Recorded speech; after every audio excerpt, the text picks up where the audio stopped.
My name is Carina Gardner, and I'm what you would call a practical designer. If you're ready to create a life that you love, become an incredible force for good, and generate income while pursuing your dreams, this is the podcast for you. Welcome to Make and Design. I've been playing musical chairs with my podcast episodes because this is an episode that I'm doing right before it's coming out, probably like a week before it comes out. And generally, I try to do some episodes kind of ahead of time. And so I had to move some of my episodes around because today I want to talk about Taylor Swift. Now, I know not everybody is a big fan of Taylor Swift. I've really liked her over the years as I've seen her build her particular empire. And I think there are a lot of things here that we can learn as designers. I'm inspired by this because I just saw last night, this is Thanksgiving weekend, I just went to watch the Eras Tour concert movie for the second time with my daughter who hadn't been yet. And I forgot how inspiring it was and how she really is doing an amazing job with what she has done. She's also been a topic of discussion on some of my groups with business women. Very interesting things, and I thought we could start with some of that and talk about her economic impact because I think it's a lot. It's pretty impressive because I think she's a smarter businesswoman than most people give her credit for. I think they see her creativity in her work and they love her music, but she's very brilliant at what she does on a lot of different levels, and talk about how this relates to you and design. So I promise this is going to relate to design and some of the things I've seen her do that I believe all creatives should be doing. This is an interesting thing because I actually think the methods that we teach in Design Suite actually apply to all fields of creative study. And the reason I see it is because I've had lots of friends who have won and failed in creative fields, and they've done exactly the same things that we teach in our Design Suite program. But also, I have two daughters. I've talked about this. I have three kids, but my two oldest daughters, one of them is in animation, one of them is in creative writing. And I know enough people in those industries that if they just simply do the things that we teach in Design Suite, I know that I'm unconcerned. They are both going to have great creative careers. And so if you are creative listening to this, I actually think this applies to you as well, whether you're in music, whether you're in design, whether on YouTube, whether you're a creative writer perhaps, or a novelist, whether you're doing woodshop. I am telling you that the things that I'm about to tell you, they relate to all creatives. So let's start first with kind of the amazing impact. And by the way, if you haven't gone to see the Eras Tour movie, even if you don't love her music, it is brilliantly done. Very smart. I should pull up numbers for how much that movie has made. But let's first talk about total economic impact. There has been a well-cited study by Question Pro that calculates, and this I have seen this number change. Earlier yesterday, I looked at the number and it was $4.3 billion. I looked at the number today and it's already jumped up to $5 billion.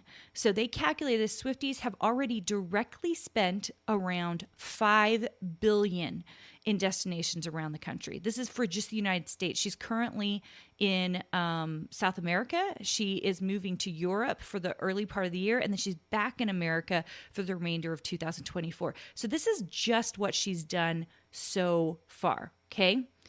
They believe that's their lowball figure, which carefully adds up direct spending for fans. So this is not just like on the edge. This is like direct spending by fans, $5 billion.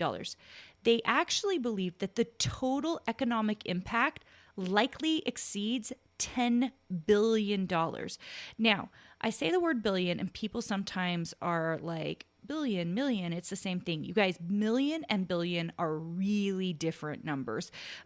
Million is, I can't remember. I feel like it was like Tony Robbins or some book I had read. It was like a million was like, if you likened it to walking around, the world. I'm going to get this wrong. Around the world one time. I'm going to look this up because I think is really important for you to hear. We're going to do 1 billion versus 1 million. Yes, I'm on my computer trying to see if we can find an example for us so that you can understand. Okay.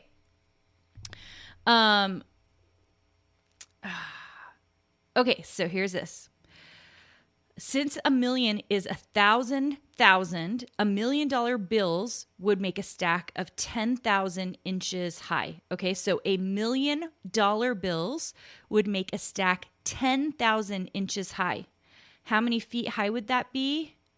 Oh my gosh, this is so crazy. So $1 billion is 1,000 million. So that means $1 billion bills would be 10 million inches high. Do you guys know, like, that is a huge difference from 10,000 to up to 10 million inches high. That's the difference. A lot of people, like, they'll just be like, oh, million. And I'm like, million and billion are really, really different numbers. So this is incredibly impressive, and of course she's going to continue going. Let's just give you some examples. Pittsburgh's 2 concerts generated 46 million in direct spending, with 83 of those attending the concert coming from outside of the county. So it's putting in hotel occupancy and all of that stuff. Okay. Los Angeles, which hosted 6 shows that marked the end of the first part of the tour, benefited from a total economic impact of 320 million, with 3,300 jobs created, 20 million in sales and local sales tax, and another 9 million in hotel room taxes. It's pretty incredible. She is like her own economy at this point, building what is absolutely insane. So how does this have any effect on us? I think that if we kind of look at the things she's done and how long she's been around, I think if we think about this in terms of our own careers, perhaps we're not Taylor Swift and we're not going to create this monstrous movement the way she has, but we can do it in our own area of expertise, our own area of creativity, which is huge. So let's talk about that for a second, okay? The first is her long-term or her longevity in her single industry and singleness of purpose. So she starts out as a country singer, and she has been doing this for over 20 years. So this didn't happen overnight, and it certainly didn't happen just on her first album. She was popular, and I believe many of you, especially you designers, you kind of put together your first 2 to 3 years in the industry as a designer, and you will become popular with those that you're on the right platforms for, right? So it's still like this small thing.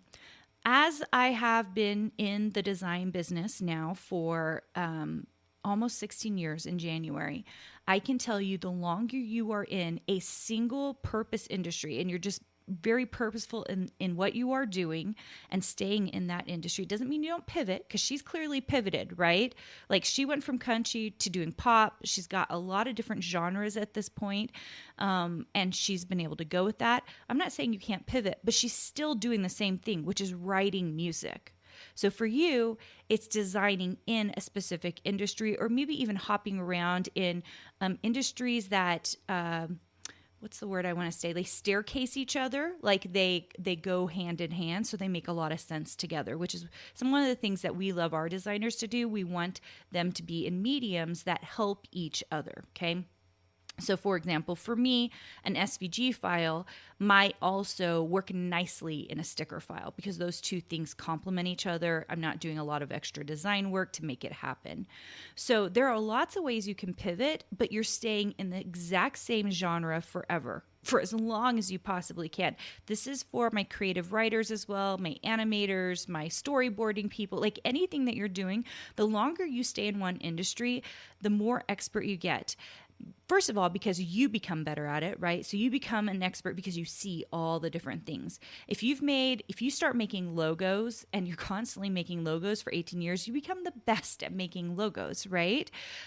What I have seen is lots of people, and by simply doing this, you guys, I'm just going to say, you will beat the average. Why do I say that? Because most people jump around to different careers over and over and over again. I would say every 3 to 5 years. They don't like the thing they're doing or it doesn't feel like it's working, so they move into a different career. That is very, very typical in all of our careers and industries, especially with the way that everything works in, our current economies. So you will see people jump from not only job to job to job, but they're jumping not just in a certain career lineup, they're kind of moving and making switches. If you can just decide that you are going to design for the next 20 years, 5 years, 10 years, you will be surprised at how much success you have, because you're not going to be deterred when at 1 year you're not making the money you don't want to make, or at 2 years, or at 3 years. Instead, you're just excited about it and you're moving forward and learning from it. It's an educational piece, that first little bit. How many albums come out that only make it through the first album and then the second album fails? It doesn't work. And then they don't get a second album. I think it happens a lot, okay? And so we just have to push forward in a single career path, okay? So that's my number one. I think this is how we make impact, is by simply sticking to our guns and sticking to a career path. Okay, 2, let's talk about her volume of product. You guys know I am crazy about volume of product. I love designers to make a lot.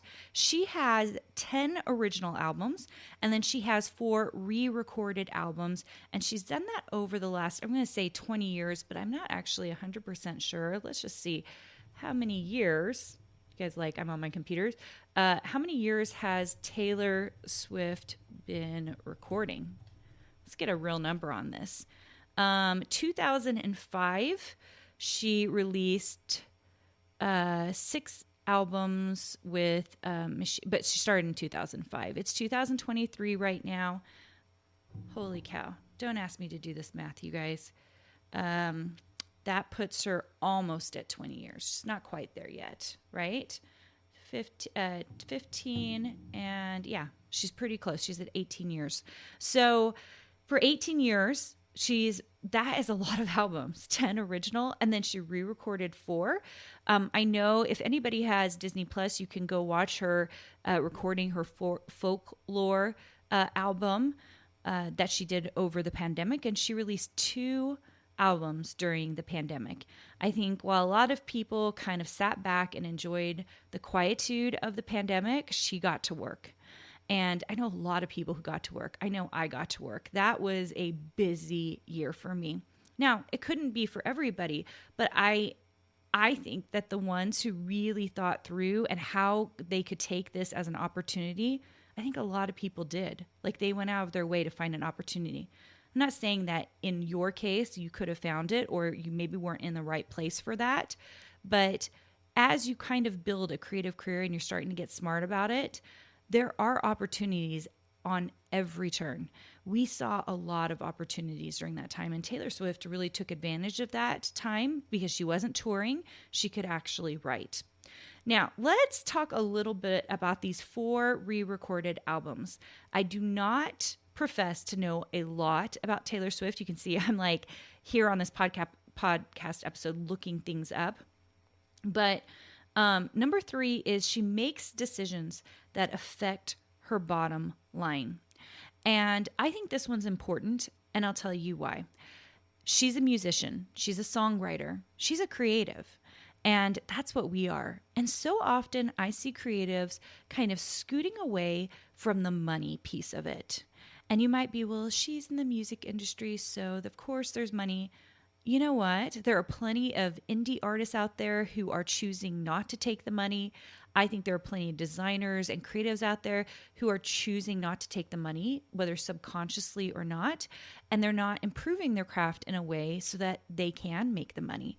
And I think that those of you who are interested in your bottom line, you are paying attention and making smart decisions that affect you. This whole thing with Taylor's version, which has everything to do with, I watched an Instagram feed about it. Let's see if I can find. So basically, it is due to a catalog feud over her master rights. And I'm not going to get into it. All you have to do is go search up Taylor's version and you can listen more about why she's made the decision to have her own rights to her own songs. The crazy thing about this is I don't know how many people in the music industry has done something like this. I suspect there are those that have tried. But the crazy thing is, even my daughter, who is 16, if we're listening to music, she'll be like, only choose Taylor's version. Like the fan base knows so much about this and this whole feud that they don't want to give money to the person who owns the versions before the Taylor's versions. Like they only want to give money to Taylor Swift. Now, isn't that fascinating? Which brings me to number 4, which she has created a movement that where her fans completely support her and what she does. Very fascinating. I've never seen, I shouldn't say I've never seen, but it sure seems like I haven't seen often an artist who the fans feel so much protection over and want to see succeed. Have you been dreaming of earning a master's degree or a design certificate that could lead you to launch your very own business? The University of Arts and Design has unique programs where you not only learn how to design, but how not to be a starving artist, which is why I created it. Join us in our upcoming Design Your Future event. Visit uad.education/designyourfuture to learn more about our students, discover the courses that we offer, and find out more about how you can become part of something truly unique in the university experience. I think a lot of times, I know she has haters, and there are, lots of haters out there for everything. I'm telling you, there are lots of haters in the design industry as well. There are things that are said that should not be said. And that's just part of being a creative. And it's something you kind of have to get a thick skin about. And she's gone through that, AKA the Kanye West episode, right? So there are lots of reasons why, a lot of people get scared to be seen or heard or make money. And she's almost done the opposite. She's done more things to ingratiate fans than just about any artist that I've ever seen. She's definitely got that girl next door that wants to be nice to you. I mean, there was a moment in the Eras Tour concert movie where she talks about being a single woman with her cats, with cat hair all over her. It's very, very relatable, which is very smart. And so many of you are in the season where you're trying to build a brand, and whatever you can do to let people get to know you, I think she's pretty authentic. She might have some things that, are staged. I have no idea. I have zero judgment about, how she does those things. But the bottom line is that if you can brand yourself, if you can come out of whatever introverted creative piece that you're in and figure out ways to get people to know you, people really do, for the most part, want to support other creatives. I really believe that, especially if your work is really beautiful and well done.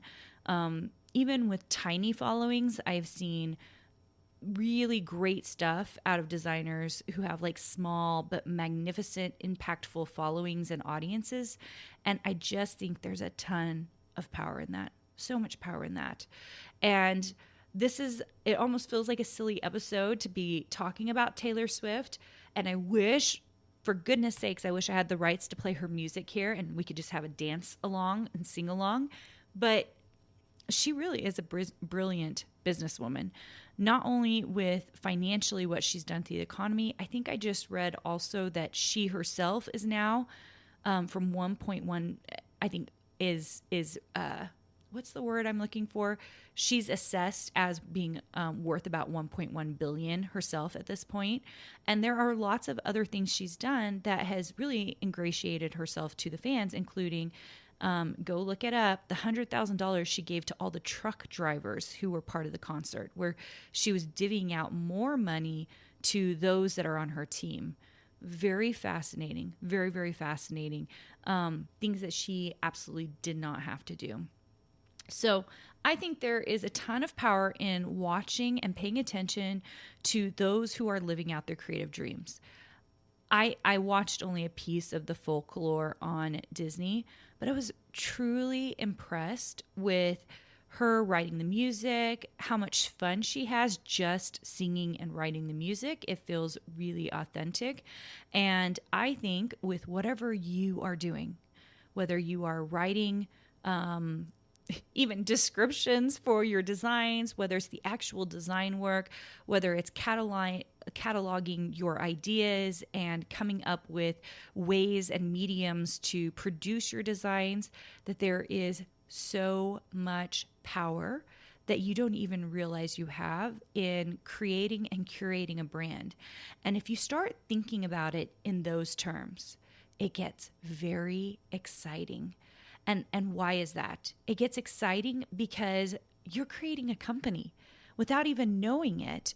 And I know this happened to me as I was starting my design career, is what you're really creating is a company around you, your personal brand. That is a powerful thing. That's an exciting thing. You get to do whatever you want. The sky is the limit. And I walked out now for the second time of watching that movie thinking, man, how do I become the Taylor Swift of what I do? I don't have to be the Taylor Swift of everything, but how do I become the Taylor Swift of what I do? So inspirational. And I want you to think the same thing. And maybe for you, it's not Taylor Swift. Maybe it's Beyonce. Maybe it's, I don't know, whoever you want it to be, an author that you really admire or a business person you really admire. But go out of your way to study what they're doing because they didn't get there by accident. And I promise there were a lot of bumps along the way. Nobody does this thing, becomes well known, even small well known in their industries, without having done this for a very long time and done things that we can model as creatives so that we can become smarter, better, and think about our own careers in ways that are strategic and exciting. You guys, I think it's so exciting. I was telling my daughter as we left the theater, you know, how I think she's done a marvelous job. It was a beautifully done concert. All the costume changes, the transitions in music, the different eras she had up, the graphic design work. Even if you do not like Taylor Swift, go watch the graphic design work on the title as it comes in and the graphic design work behind her, all the moving picture. When she does the Evermore album, she has all of these wonderful trees just like popping up. It looks really great. Folklore and Evermore definitely epitomize cottagecore. Her outfit showed it. The background showed it. I mean, talk about getting smart about creating a look and a feel around every movement. Speak Now, she was wearing her big ball gown, which she kind of does for that particular album. But this is what I'm talking about. Your design work actually can follow suit. You can have eras. You absolutely can. I certainly have. If you go back and look at my fabric lines, there's like my early work. It tends to be more geared towards younger. This is actually when I had my small children. You will see like there are lines in there that no one would expect from me right now. There's a line in there called Little Ark that I did. I did a version called Little Ark for Riley Blake. I did a version called Baby Animals for Northcott when I was a fabric designer for them. There is no way. If you go back and find those lines, you will see like those are not lines you expect from Carina Gardner. But those were lines I did when my children were really young. That was the place I was in. And for you, whatever era you are in right now, embody it, embrace it, come out with stuff with it. You might be ready for a new era in a year, 2 years, 5 years. You don't know. And for me, even as I started this podcast, I think it's been 2.5 years at this point, it was a totally different era for me, where I went from being an independent designer to being a sharing designer, where I started sharing my experiences, what I've done over the years to make money. And I never thought I would be in this place. Never, ever, ever did I think I was going to be in this place. I thought I would just continue to expand my design career instead of teach some of the things that I've done.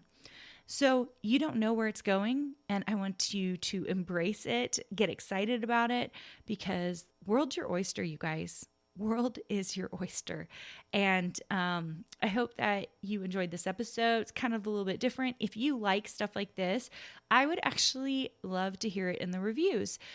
We do check your reviews. We love to know what people are enjoying, and we try to make more of it. So if you want to leave a review and say you liked an episode like this and you would like to hear more things that are about pop culture, I'm so happy to dig into that. I will tell you, I'm not like this big pop culture expert, but I do have my guilty pleasures, and I would love to share some of those things with you. All right, guys, I hope you stay creative, and I will see you soon. Did you know you have access to more free design content, die cut files, and sewing patterns? Join our exclusive VIP group for free by going to designsweetcourses.com/free.